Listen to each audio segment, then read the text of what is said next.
Coup d'etat, sunset.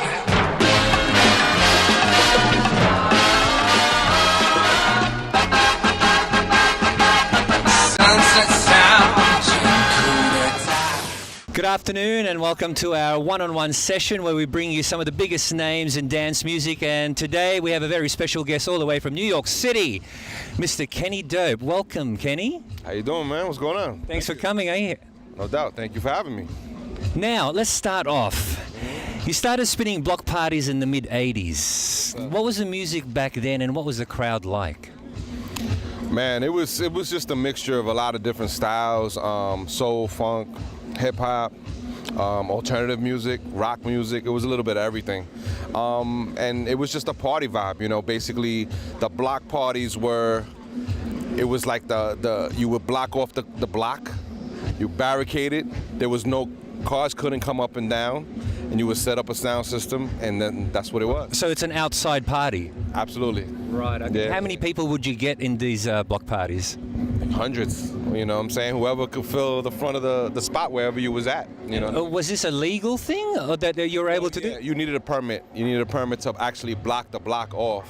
So a lot of times you would do it on your block where you lived, get the permit, and then block off the block and then do the party. And it would be all day, you know. Back then, sometimes, you know, you would, the block association would collect some money and they would get rides for the kids to come in, you know, and stuff like that. So it was just like, instead of, you know, going to a theme park where you had rides and all that stuff, that was the poor way of doing it. Exactly, you know what I mean? So that's what we did. And does that happen still today? Yeah, it does. It does. There's not the sound system part so much, but the rides and stuff, yes. Right. For the kids, you know. Yeah, absolutely. And so you obviously don't do any block parties at the moment at all anymore. Actually, what's funny is I'm actually going to LA at the end of the month, actually in the beginning of June, and we're doing a block party in LA, and it's called King. Wow. Yeah, and it's the same vibe. They block off a street, and it's but it's house though. It's house music. Yeah. And you've done this before in LA? Yeah, it's crazy. Now, to many, MAW epitomizes the New York sound. What do you think that is, and why do you think that is, and what is that sound, that MAW sound? It's hard to say. The more sound is a mixture of a lot of different things. You know, you got to understand, like me and Louis come up from a Puerto Rican background, but we were exposed to a lot of different kind of music. Soul, funk, Latin, hip hop, disco, house music, alternative music, freestyle music.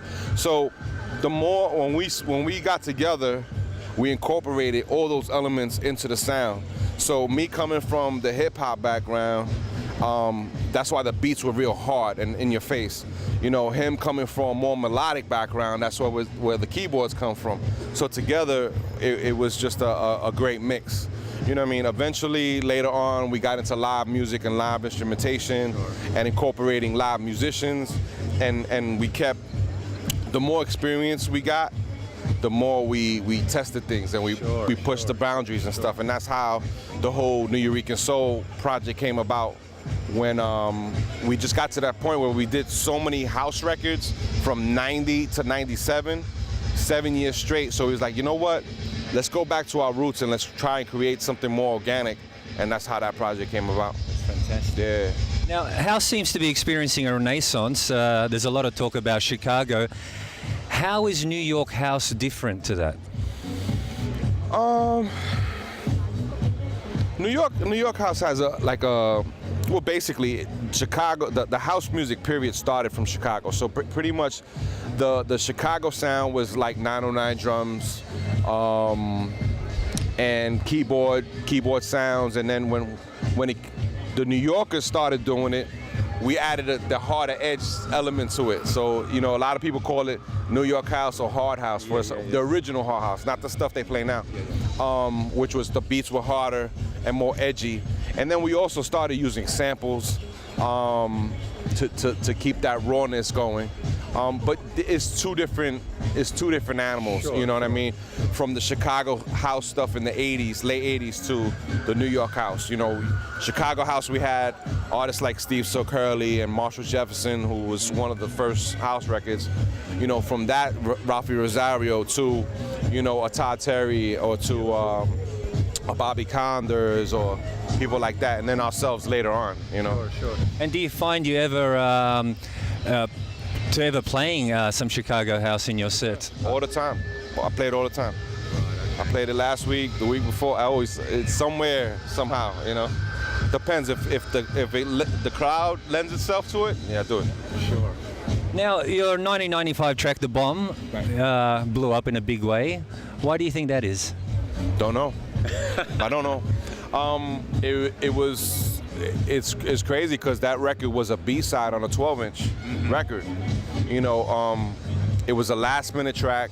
I needed something to put out on the flip side of something, and that was the track that went. You know what I mean? It was crazy because we put it out, and we got orders for 10,000 copies at that time. Next thing you know, we got the following week another 10,000, the following week of 20,000, and it was 40,000 copies in a matter of a month. And it was time to clear the sample because I felt that it was a really, really gonna be a big record, and it was. We sold a lot of copies of that record. Now, do you find it's simpler to clear the sample once it's already out there and become big, or is that the right approach? It would have been cheaper for me to clear it beforehand, but we didn't know. We didn't know. Like, you know, like I said, I didn't know that record was gonna be a smash the way it was. You know, like I said, in 1 month, we sold 40,000. You know what I'm saying? So it would have cost me probably $1,500 US to clear that, and it cost 30,000. And there would have been a chance that you wouldn't have got it cleared if they said no. Right. Okay. So, but it so happened that it was crazy because Chicago, which was the original sample, didn't actually write the song. The song comes from a Rufus and Shaka Khan record, and Chicago actually liked what I did to it. You know what I mean? So they gave us the blessing. They gave me the blessing, you know, that they liked it and stuff like that. But it was all good, you know. Like I said, it's still being played. You know, the whole Pitbull thing comes from that. You know, it's so many different records that have come from that specific sample after I did it. You know what I mean? So it's cool. Now, out of all your remixes, is there any favorites? It's like picking children, I understand.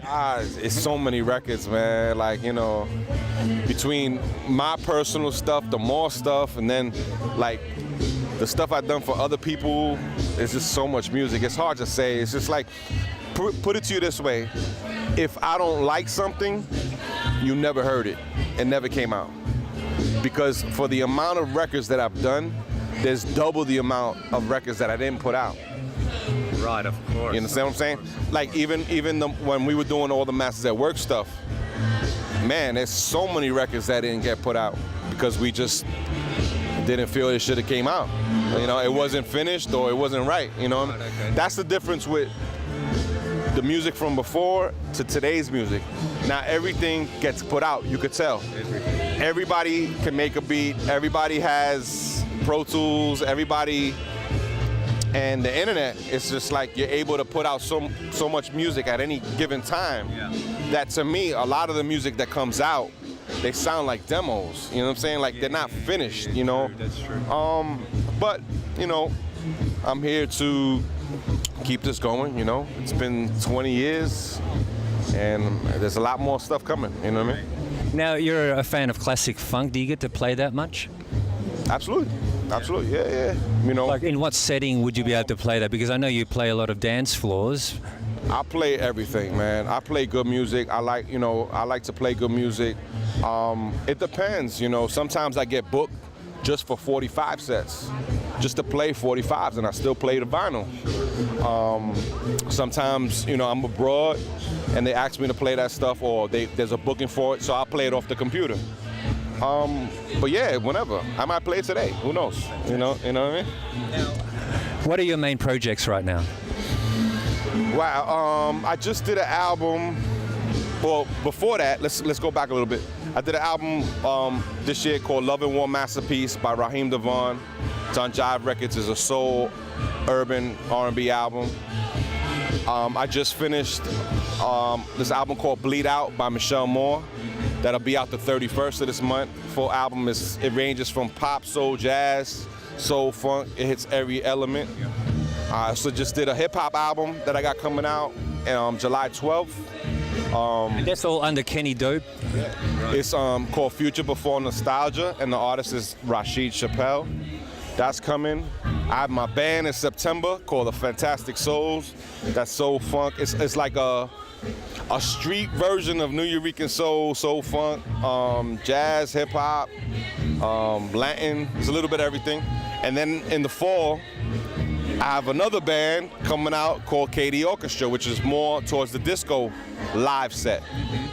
So there's a lot of stuff coming. Oh, As well as all the house stuff that I'm putting out in between. Sure. You know what I mean? Do you actually have a musical background, like an instrument? No. And so what's your... It's crazy because originally my mom wanted me to play drums and I never wanted to.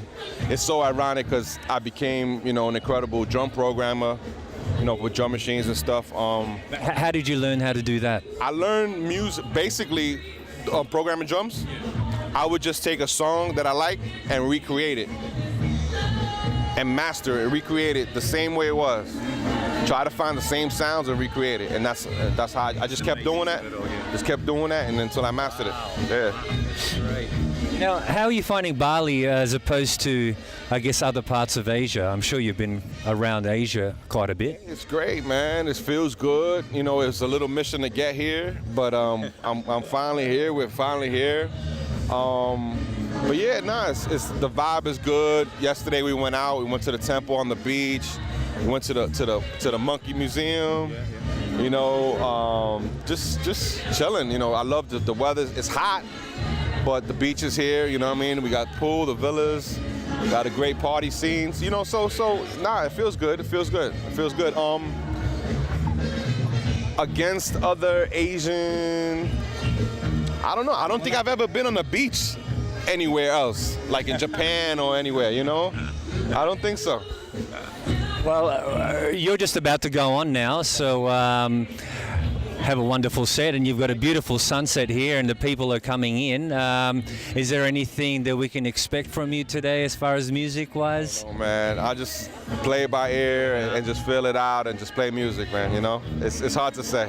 Well, look, I wish you a great set, and as I was saying to you before, we'd love to have you back here in August for our big party season, and let's work on that. Thank you very much, Kenny. Thank you. Peace.